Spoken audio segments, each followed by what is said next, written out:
No, it's okay. Hey Ed, how's it going? Here's your motor, the 6 liter. We just took the wraps off it. It's been wrapped up for a good little while.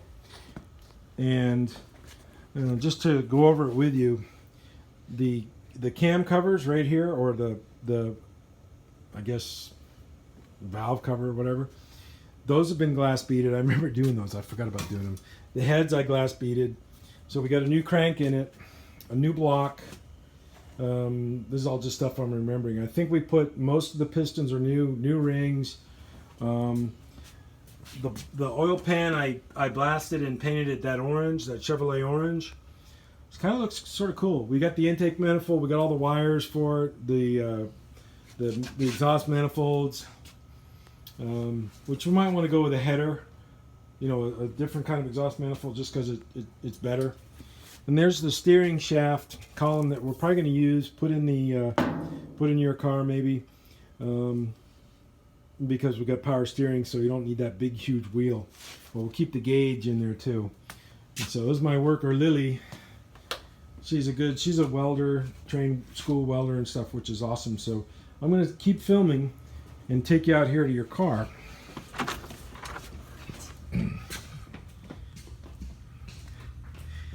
Now what we've done, now this is one of the motor mounts, or the brackets that came out of the truck that is going to go somewhere in that vicinity. We'll put the motor in, take the transmission and put that to the motor to fit it in, and we'll have to make adjustments to the firewall, to the belt, to the opening there for the transmission. But the car, we finished sanding it all down today, because Dwayne had it outside for undetermined amount of time, and it got all rusty everywhere on top. Sun beat down. It just really destroyed it. Epoxy primer doesn't do well in the sun at all, so it broke down. It lost its qualities. So we sanded it all down. Everywhere where the sun, and everywhere that had a little bit of rust in it, like in here, some of the floor channels, we sanded those down. And it's, some of the deep areas that we couldn't really get to, like up here in the roof, some of that's rust in there, but that no longer is rust. We put the OSFO on it, and the OSFO will change that to a non-active rust. Like it turns it into iron phosphate, so it'll be ready to paint right over.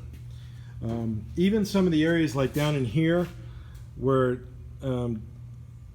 the guy I subbed it out to, he allowed water to get in there, so we sanded it and we've sprayed OSFO in there, so it's doing the chemical change right now as we speak.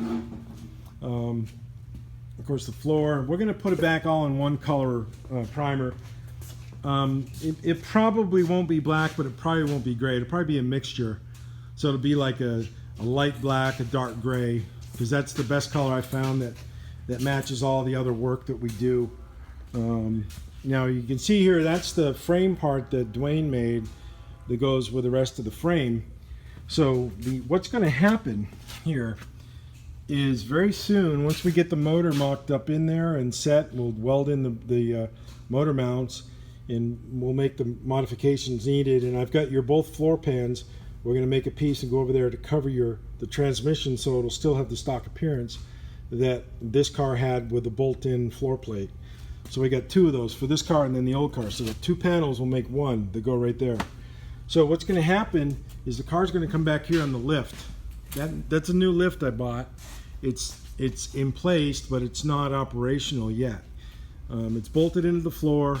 Cables are adjusted where we think properly. All the hydraulic hoses are hooked up, but we're just doing the wiring.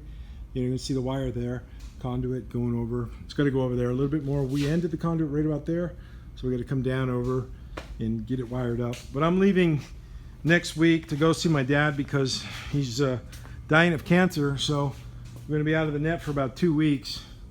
So we'll get the motor in that, get the thing mocked up, wheel it back, lift it up, take the body, get it primed over there at the place across the street from where I am.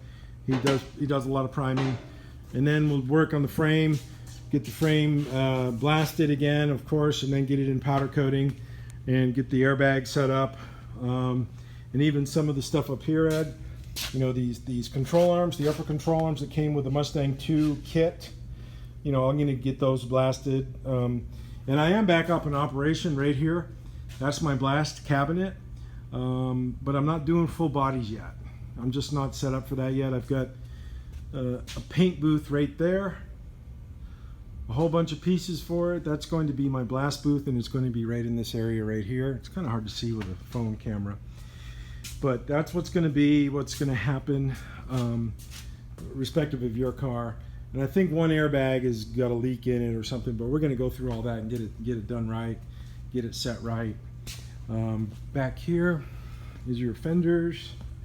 Now we still have stuff at the other storage shed. Right there behind Lily, those are your fenders for this car, your 49 fenders, okay? So we still got the stuff at the other shed. What I'm going to do, Ed, is I want you to show you.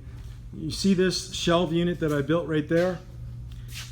That's holding a lot of stuff. I'm going to build another one like that. In here, all in this section right here, from here out, you know, it's going to be in this area. It's going to hold more stuff. Majority of it will be your stuff because the shelf's going to extend over to this way. And I'm going to put all areas dedicated to like 49 Chevy stuff and the other project and the other project. Everything will be organized and neat.